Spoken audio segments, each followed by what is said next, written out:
discussing a sort of history of autism that occurred that I was reading about in a Spectrum article called The New History of Autism. So I was talking about Sukhareva, who was this Jewish, Russian Jewish psychiatrist or psychologist who worked at a clinic in Moscow, and some of the children actually studied were remarkably similar to Hans Asperger's sample.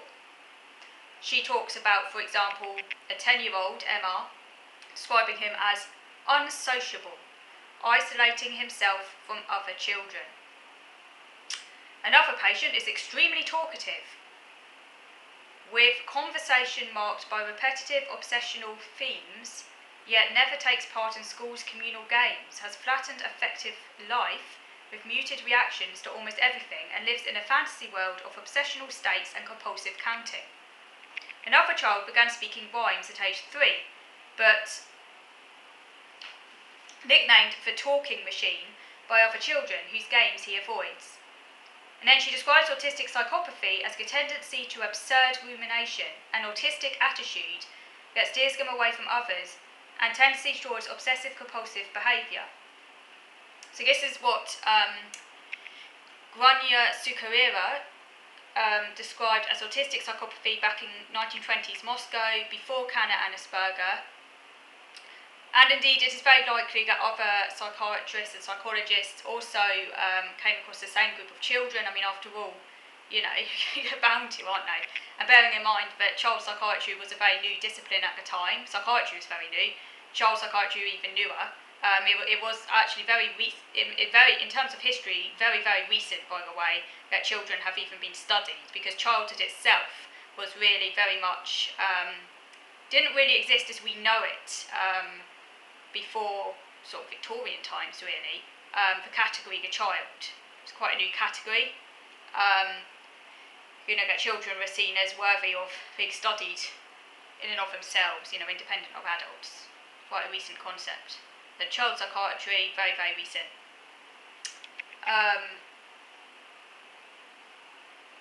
So I can't pronounce her name. It's such a hard name to pronounce. Imagine if we had to redefine Asperger's, give Asperger's a new name, call it Sukhareva syndrome. That takes some while to get used to.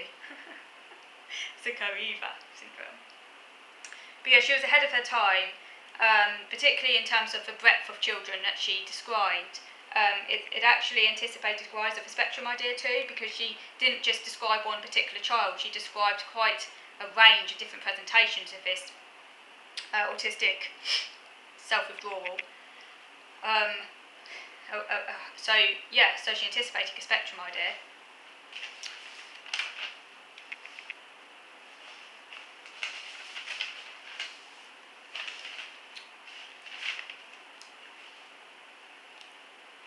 And then the article also talks about some other pioneers who don't get much mention in the history books.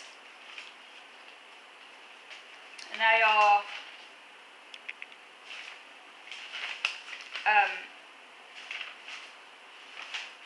referenced in Haswell Todd's 2015 dissertation, A Turn to the Self, A History of Autism, 1910 to 1944.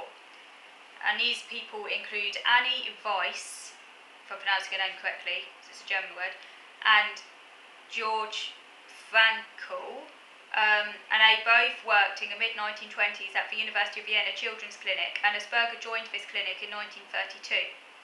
Weiss and Frankl wrote many of the patient observation records that Asperger would draw on in his 1944 paper, but they don't really get any of the credit. And Frankl and Weiss also wrote papers on these patients that predated Asperger. Frankl's paper published in 1934 and Weiss in 1935. In particular, Frankl wrote a paper called Language and Affective Contact, and this talks about emotional language. For example, he talks about a boy named Kalk. I can't read my writing. Kalk, I think. Anyway, there's a case study of a boy who had a disregard for spoken and all other language.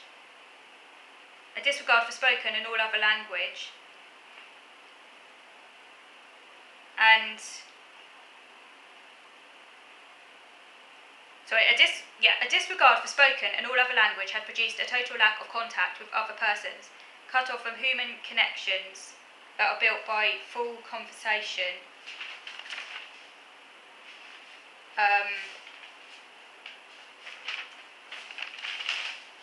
With other people. So Frankl described this as emotional language, and he put a term to good attachment by identifying a crucial connection between people and unconscious exchange,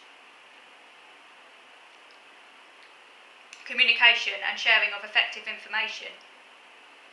And he said that children that he identified as autistic lacked this emotional language, like the ability to understand body language and so on, which tone of voice, etc., which he describes as emotional language as opposed to word language. So now Frankl's ideas were also critical in starting a research that led to Kanner's 1943 paper, because Frankl, as well as being in Asperger's lab, also ended up in Kanner's lab over in America, because Frankl left Vienna because of anti-Semitism, because he was Jewish, and he actually ended up in Kanner's lab. So he spent time both in Asperger's lab and in Kanner's lab.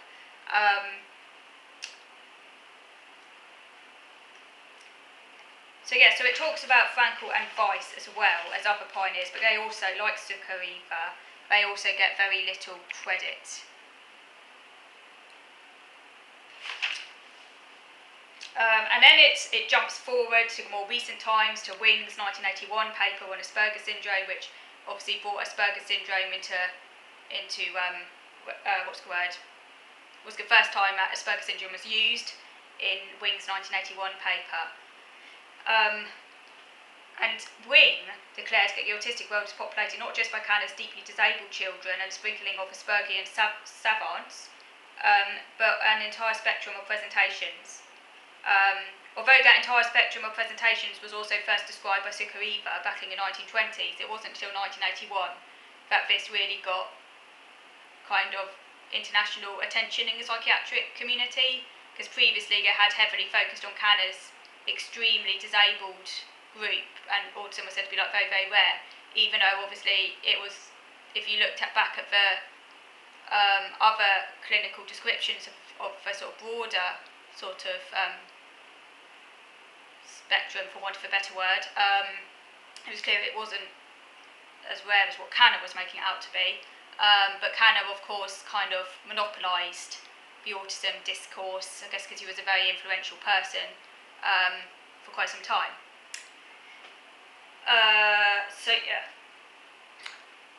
And then, of course, so that was good, what Wing did, that was good, and obviously that paved the way for people like me to get diagnosed, so give her credit for that.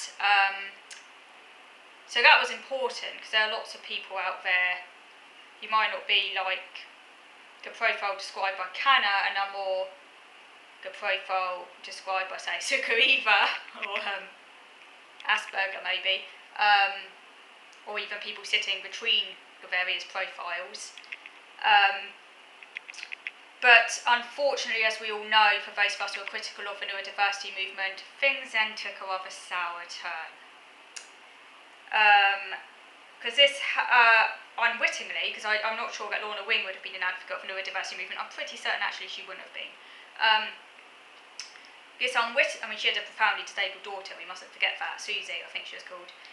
This unwittingly helped lay the foundation for the autistic community's recasting, beginning in about the year 2000, of autism as a syndrome not of deficits but neurodiversity, a breadth and variety of traits that, like most in the human palette, can be liabilities in some contexts and assets in others. Absolute load of crap. Well, you know my views on the neurodiversity movement. You know my views on the neurodiversity movement. It's a load of absolute crap, okay? Seriously, that's where things went absolute crazy. The term neurodiversity, by the way, actually originated in Odd People In, a 1998 undergrad honours thesis by autistic lie, they actually think she was, writer Judy Singer. I mean, she doesn't have the autism I have, put it that way. This person, by the way, was an extremely able academic. I think with a family, pretty able socially, so no wonder that she thought she didn't like disabled, because she wasn't disabled herself. So question mark as to whether she was actually autistic in the first place, because, you know. But anyway, she went on and she wrote this book, Neurodiversity, The Birth of an Idea. And that's where everything went crap. Part of me, by the way, would actually like to read that book, although I'm sure it might make me feel very angry reading it. But you do sometimes, it's a good idea sometimes to read books of things that you disagree with, it helps to form your own ideas more. So I might actually, part of me would quite like to read it, even though I know it would be incredibly cringeworthy and also make me feel quite angry, but I do feel maybe I should read it.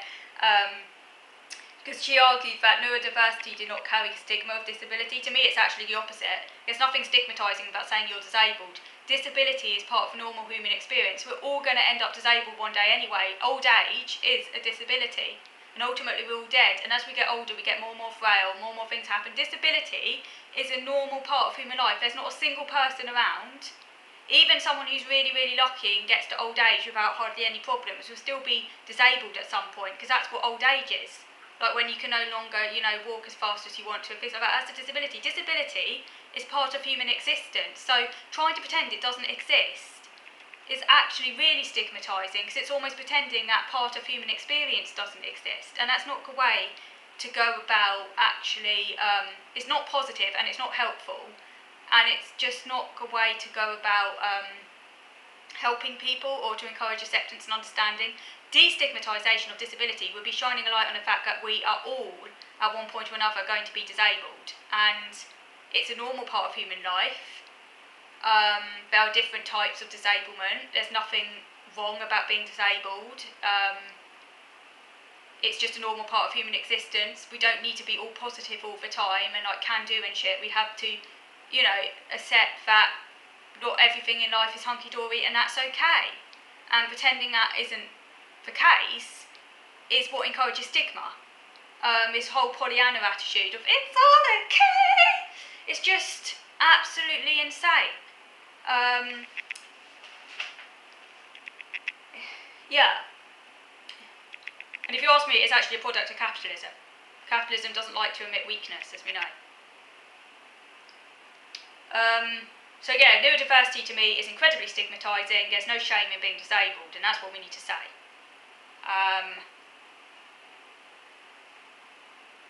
But by pretending neurodiversity is incredibly stigmatising, precisely because it goes on about this whole idea, as Judy Singer herself says, that we are more than the average person in some domains and less in others, and this whole idea that being less is bad and being more is good. Actually, I would say it's like the opposite, but by being like, well, it doesn't really solve anything. It's just kind of saying we're more than the average person in some domains. What does that mean? I'm not more than the average person in some domains. I'm just a human being. It's like it smells of elitism. It's like saying I'm better than you because I'm autistic. How is that better than just simply saying I'm disabled? Because if you're disabled, that doesn't say anything about you as a person. There's no value judgment there. Disability is simply saying that through no fault of your own. I actually personally prefer the word handicapped, because as I said in the previous video, that simply means like held down by something outside of your control, and that was its original definition. Not necessarily that you can't do something, just that it's going to take you a lot longer and you'll slow down, sort of thing. And there's nothing wrong about that. There's nothing wrong about being lasting away, is there? Capitalism says that's wrong. Why is that wrong? I don't think it is. So yeah, neurodiversity to me just smells of elitist academia. That's what it literally smells of university sheltered halls. It's not in the real world, and that's because the advocates of neurodiversity are just not that disabled. I mean, Judy Singer, from her own mouth, says it's a social construct. From her own mouth, she doesn't like the word disability. Well, she's not disabled, is she? So of course she doesn't like the word disability. She could just fuck off. You know what I mean? Take her, I don't know, just shove it up her arse. Sorry, excuse my French, but I mean that's basically it. It also talks here as well in the article about an increasing presence of autistic researchers And their goal is to steer research away from searches for causes or cures, and saying nothing about us without us. Us, Kaboil us, but of course they exclude those more disabled who may well actually quite like research to look into causes, and may even some people might even actually like to have some, not necessarily a cure as such, because I'm not sure such a thing is possible with autism, but at least some kind of intervention maybe, and they don't like that. And that's again incredibly ableist as well, because this is led by like those who are really, really able, and those who are more disabled just aren't involved in research, so they're not getting a say.